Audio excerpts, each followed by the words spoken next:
years old. I'm about to be a junior here at Creighton, and I'm from. I was born in Caracas, Venezuela, and currently my whole family lives there. And this is about to be my 6th year in the United States. Like I mentioned before, I was raised in Caracas, and my dad was a basketball player, so I grew up playing basketball pretty much, and like following his footsteps. And when I was about to turn 15, which was in 2005, they did a basketball clinic type of thing. Scout went down there. He went to Caracas. He invited like 80 players, and I was one of them. I was like the youngest one, and he figured that I had talent, and he talked to my parents, and he wanted me to come over to the States. And he had a connection at a high school in New Jersey, St. Benedict's Prep, which I ended up coming that year, and it was very hard for my family because I'm an only child. So, and I was young, and I did in Venezuela we speak Spanish, we don't speak English. So it was me leaving home and coming here, starting a new, pretty much a new life, and new culture, and not knowing the language. So I got here in, like I said, 2005, and I took some ESL classes, and it was, it was kind of hard to adapt, but I picked up the language pretty quick, and when you need it, when you need to learn it, and it just comes to you. And like I said, I continued to play basketball, and I was able to actually graduate high school in 3 years, and I decided to do that, and so I was technically never a senior. After my junior year, I just decided to leave and went to Rutgers University, which is in the state school in New Jersey. Played basketball there, and for a year and a half, and then I decided to transfer here to Creighton.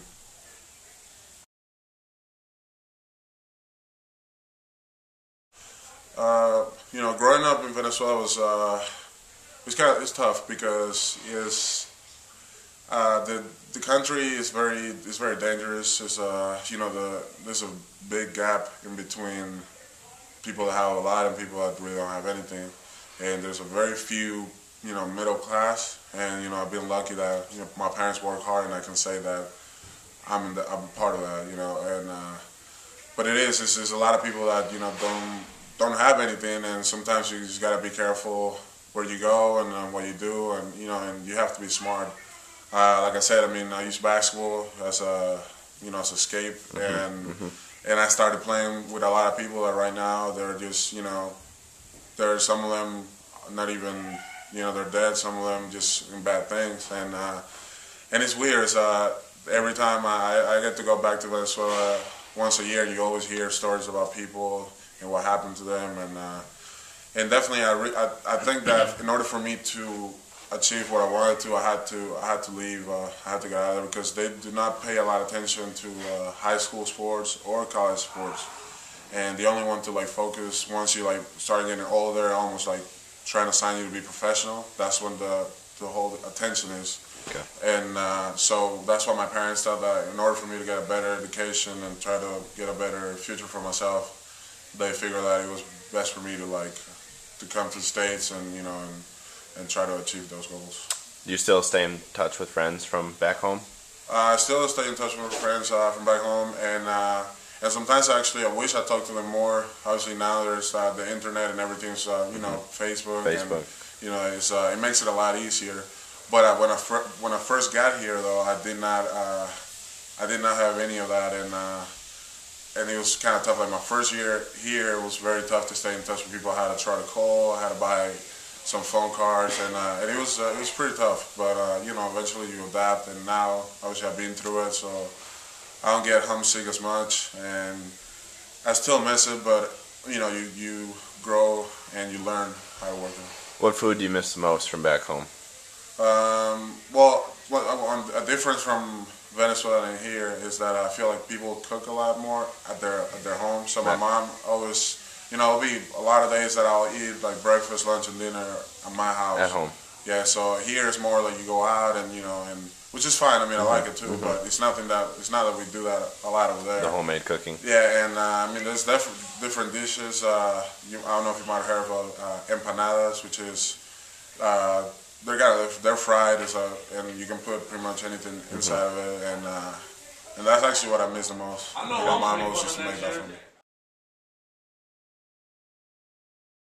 How do you feel about the TV show that your president puts on called El Presidente back home? Yeah, well, first of all, I mean, my family and I were not really, supporters of him, of Chavez, and it's pretty, honestly, it's pretty annoying sometimes because he enjoys the attention and he enjoys to like just be the part of what everybody's talking about.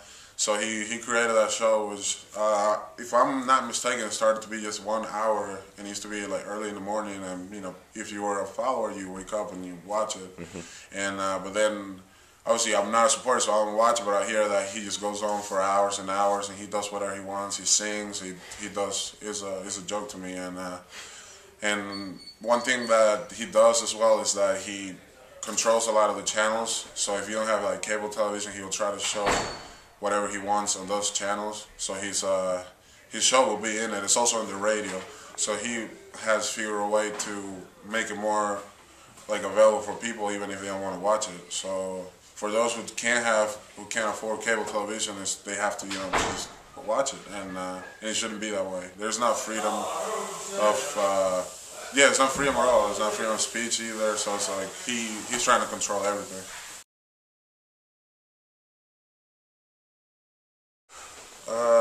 See, about a lot of people, I would say Venezuela is not that big of like a tourist point, in a way.